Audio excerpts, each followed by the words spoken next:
saúdo a todos com a paz de nosso Senhor e Salvador Jesus Cristo.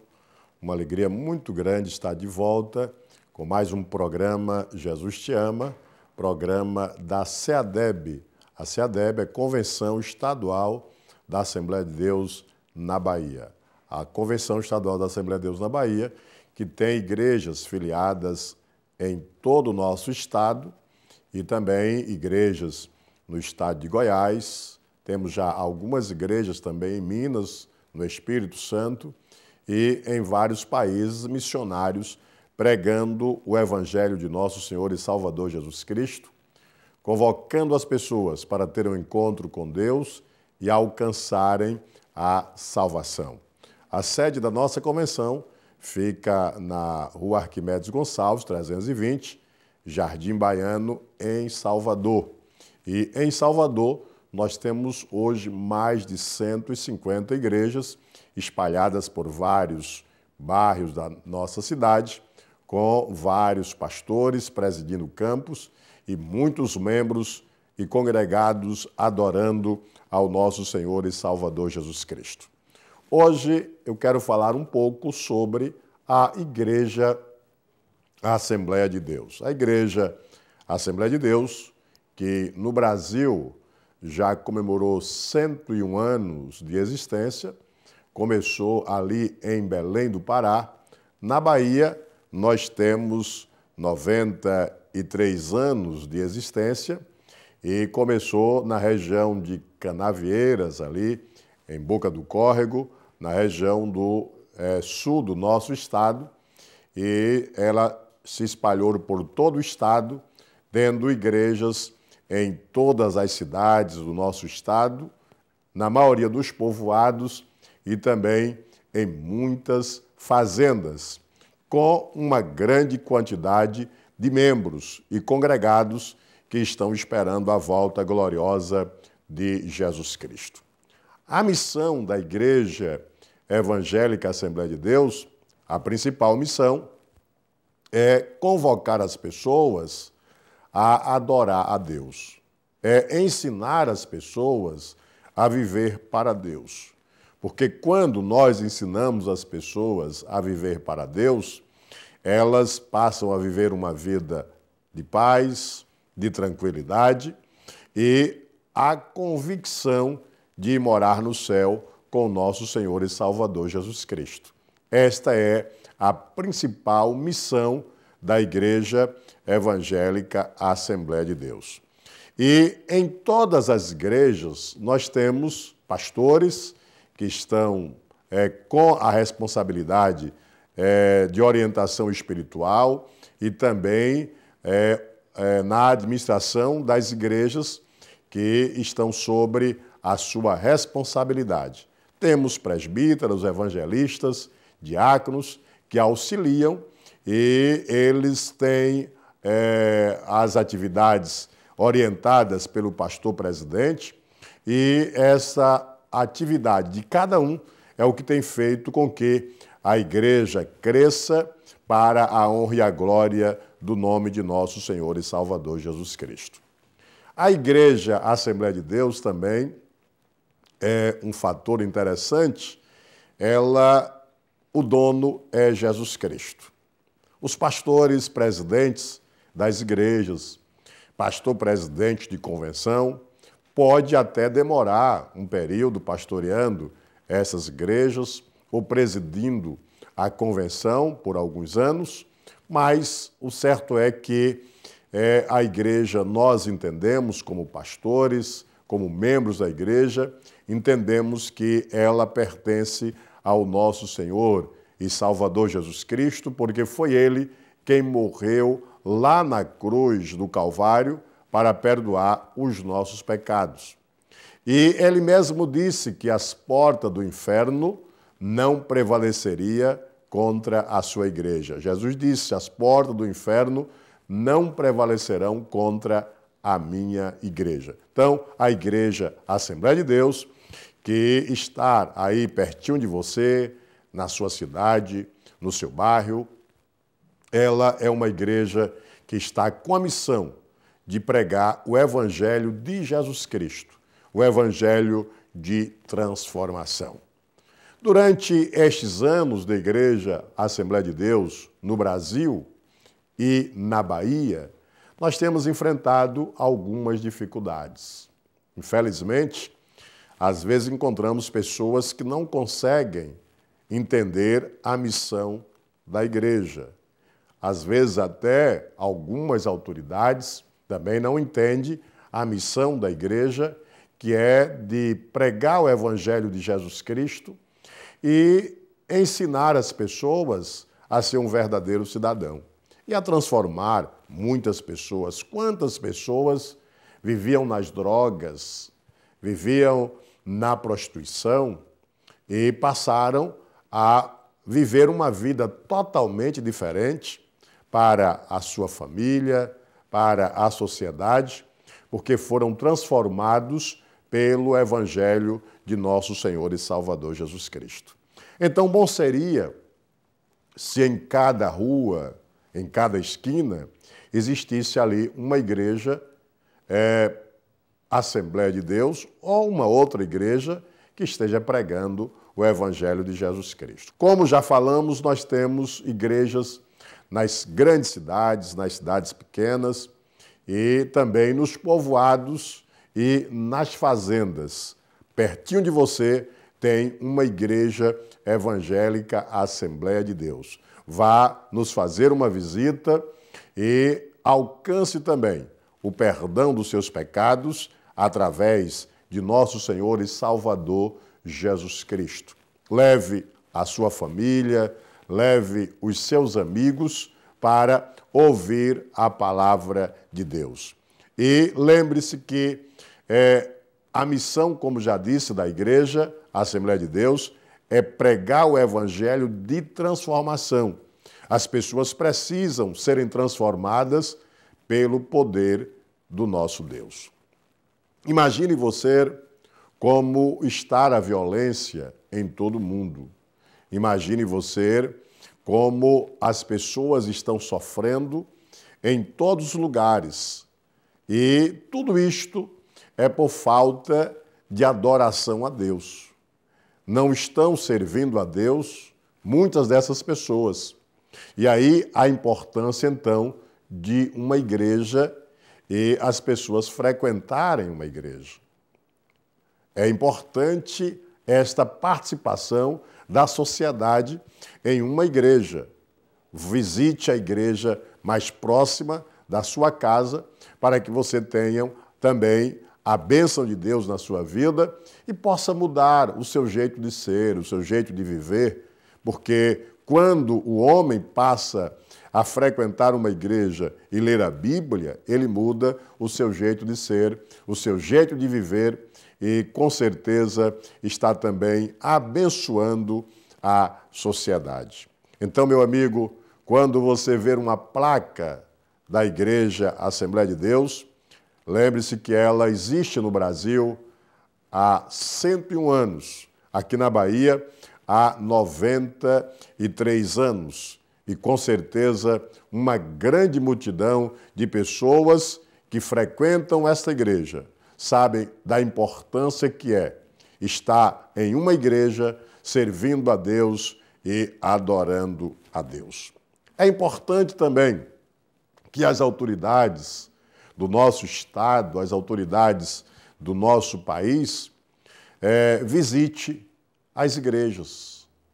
Observem o trabalho que elas estão realizando, que aí é importante lembrar que elas não realizam só esse trabalho de pregação do Evangelho, de convite às pessoas a servir a Deus, mas elas realizam também um grande trabalho social. É esta atividade das igrejas e eu, como já disse, presidente da Igreja Assembleia de Deus na Bahia, da nossa CEADEB, e também pastor da Igreja Assembleia de Deus em Camaçari, que esta semana está com uma grande festa, realizando a festa dos 70 anos de existência da Igreja Assembleia de Deus em Camaçari, com um grande número de membros e congregados e que, com certeza, tem contribuído muito para o bem-estar da população de Camaçari. O meu abraço, então, para os irmãos aí de Camaçari, o meu abraço para todos os irmãos de todo o estado da Bahia e de outros estados que estão sempre nos assistindo. Então, é o trabalho que a Igreja Evangélica Assembleia de Deus está realizando. Fiz questão de falar um pouco hoje sobre a igreja e principalmente sobre a Igreja Evangélica Assembleia de Deus, porque estamos sempre aqui no programa e geralmente no programa, às vezes, não falamos nem no nome da igreja, mas para mim é uma felicidade estar falando hoje aqui sobre esta igreja que tanto tem abençoado a vida de muitas pessoas. E você, meu irmão e minha irmã, continue orando, continue colaborando. Você também, batista, presbiteriano, adventista, Deus é amor, universal, todos de várias denominações que estão trabalhando para o engrandecimento do Reino de Deus nesse Brasil. O meu abraço para todos vocês e que a bênção de Deus ela permaneça na nossa vida.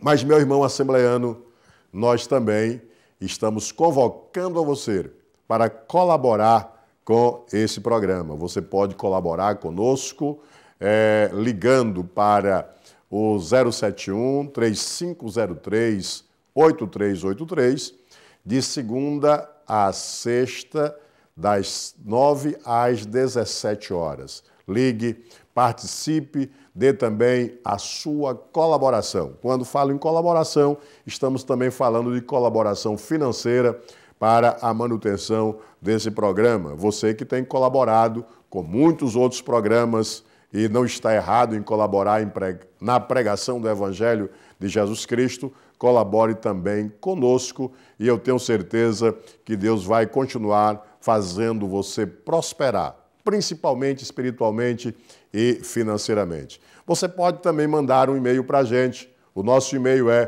programajesusteama@ceadeb.com.br. Ore então pela Igreja Evangélica Assembleia de Deus, na Bahia, em todo o Brasil, no mundo. Com certeza, muitas pessoas estão se chegando a Cristo através da pregação de homens e mulheres que Deus chamou para fazer parte da Igreja Assembleia de Deus. Nós vamos agora ouvir o comentário do Dr. Kleber, que está sempre no nosso programa, trazendo um comentário especial para nós e que com certeza vai também abençoar a nossa vida.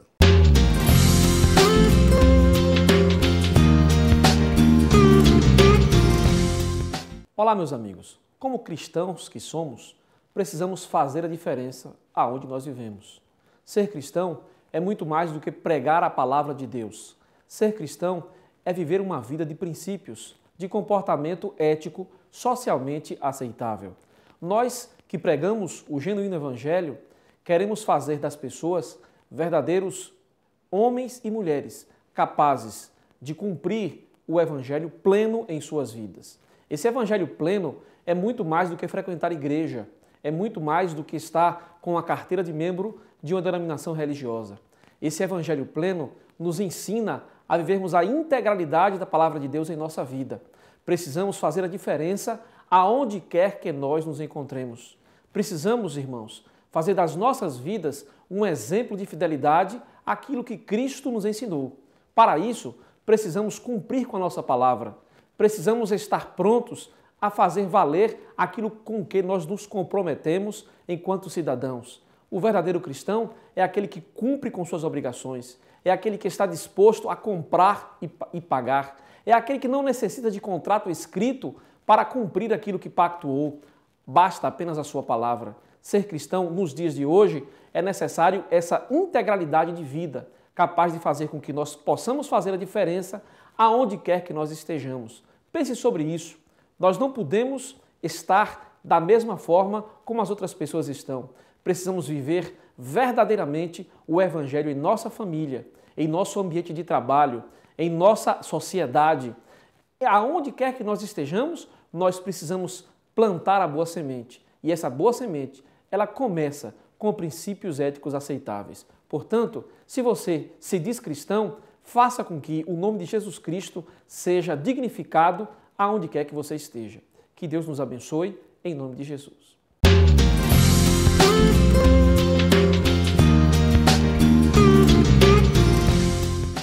Vamos meditar na palavra de Deus, lendo no livro de São João, no capítulo 8, versículos 10 e 11.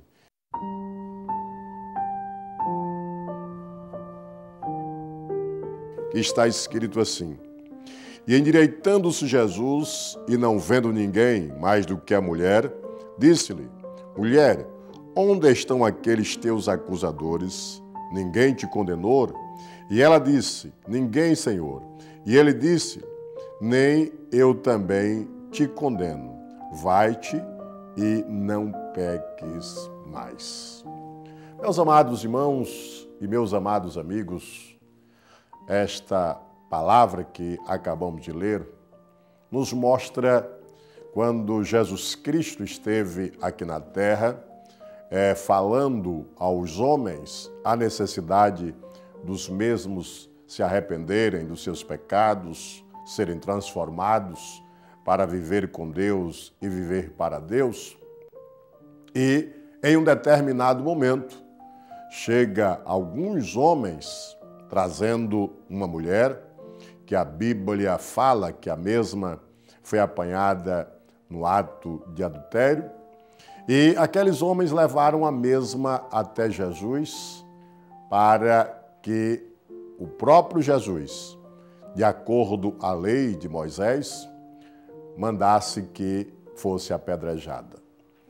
Meus amados irmãos e meus amados amigos, observando a Bíblia Sagrada, nós vamos ver que Deus fez o homem e a mulher não para que os mesmos pecassem, mas Ele fez o homem e a mulher à sua imagem e semelhança, para que os mesmos andassem com Ele, com o nosso Deus. Mas, meus amados irmãos e amigos, infelizmente, o homem pecou e se distanciou de Deus e passou a viver uma vida de miséria, de dificuldades.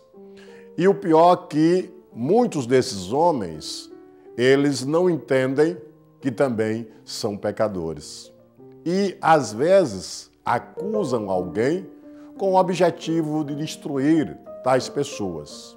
Mas, meus irmãos e meus amigos, é importante que todo o homem e toda mulher olhe para si mesmo e veja o que tem na sua própria vida e a cada momento possa melhorar para Deus e também para o seu semelhante. E aqueles homens, ao levarem aquela mulher até Jesus Cristo, a gente observa que cometeram também um grande erro. Qual o grande erro que cometeram em levar aquela mulher até Jesus Cristo?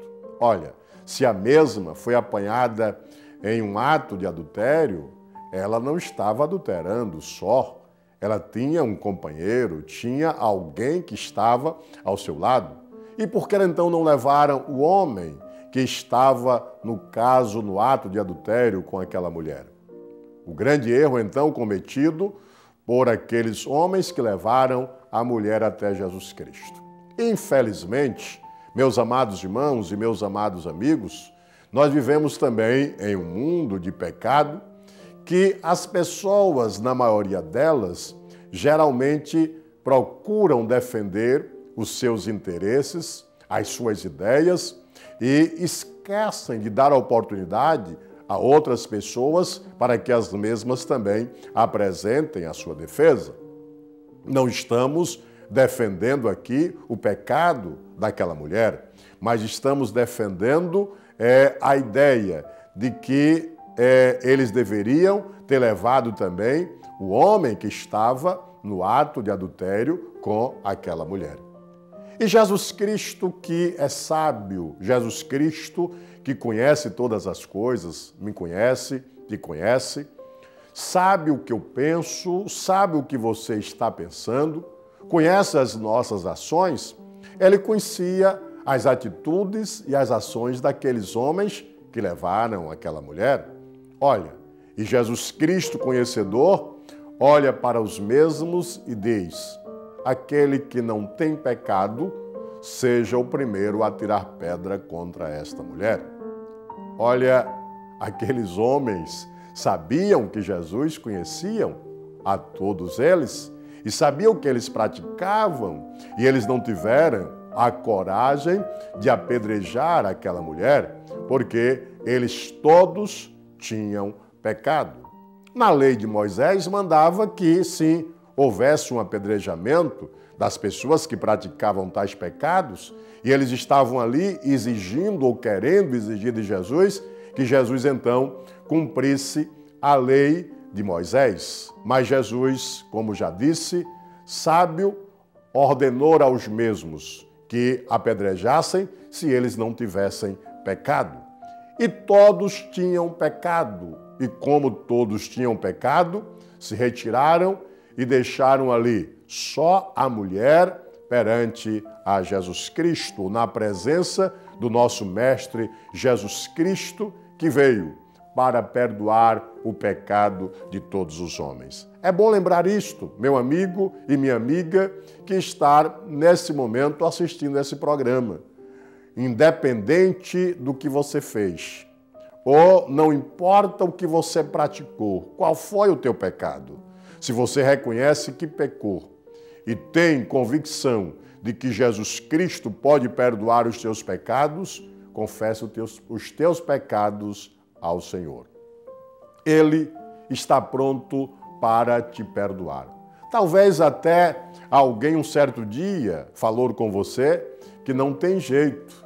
O pecado praticado, alguém até coloca como um pecado que não tem perdão na sua vida ou no seu coração, mas eu quero te dizer nesse momento que Jesus perdoa todo o pecado. Ele quer te perdoar. Se aproxime de Jesus Cristo.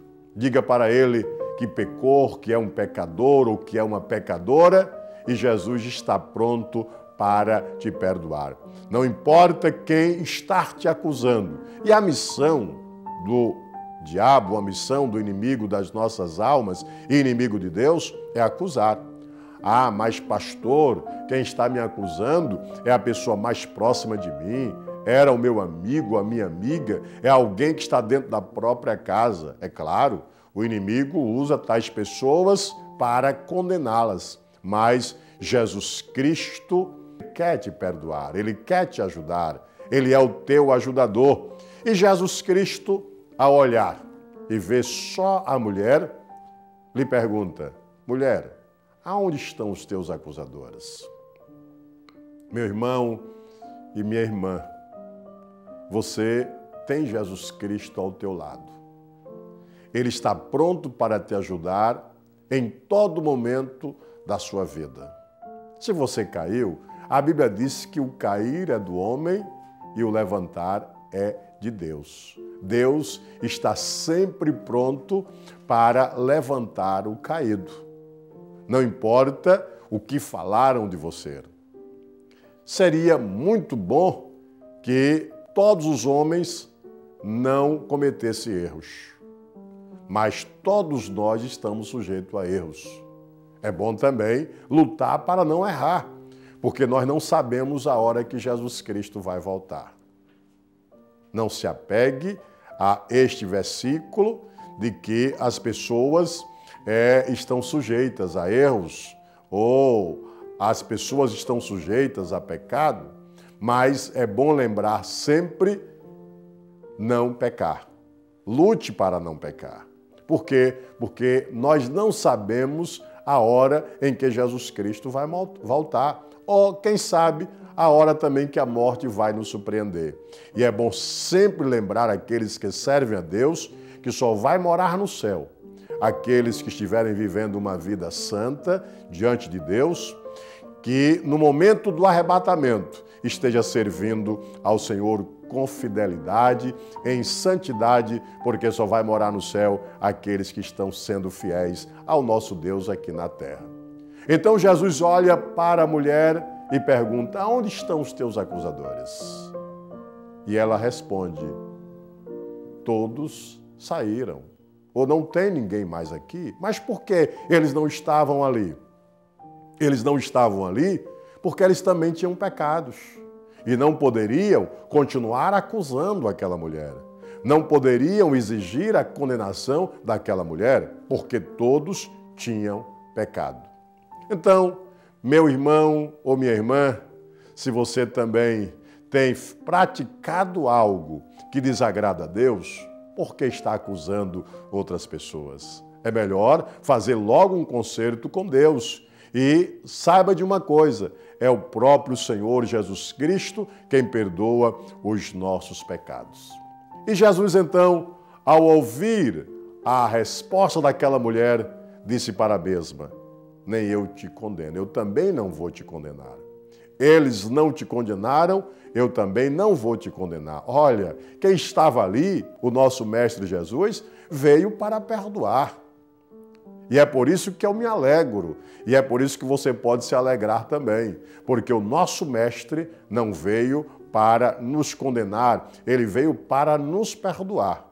Mas é preciso aceitar a Cristo como Salvador para alcançar este perdão. Meu irmão e minha irmã, continue na presença de Deus, adorando a Deus. E se em algum momento você caiu, lembre-se, Jesus Cristo está pronto para te levantar. Jesus Cristo está pronto para te perdoar. Nesse momento, eu quero lhe convidar para juntos orarmos. Vamos orar, pedindo a bênção de Deus para a nossa vida e pedindo a Deus que continue perdoando os homens que pecam. Deus querido, Pai Celestial, nesse momento, Senhor, eu te agradeço por mais esta oportunidade de aqui estarmos pregando a Tua palavra, mostrando às pessoas a necessidade do perdão, mostrando aos homens e às mulheres que, mesmo que em determinado momento tenha caído, tenha pecado, mas Jesus Cristo está sempre pronto para perdoar. Visite, meu Deus, a cada pessoa nesse momento e dê a convicção do perdão, a convicção da salvação. Também aquelas pessoas que se encontram enfermas, visite, meu Deus, e com o teu poder repreenda toda a enfermidade. Aqueles que estão enfrentando problemas financeiros, tu és, Senhor, o dono da prata e do ouro. Ó Deus querido, Deus maravilhoso, continue conosco, nos abençoando em tudo, pelo poder do teu nome. Amém. Olha, estamos chegando ao final do programa. Continue orando em nosso favor e até o próximo programa, se Deus nos permitir.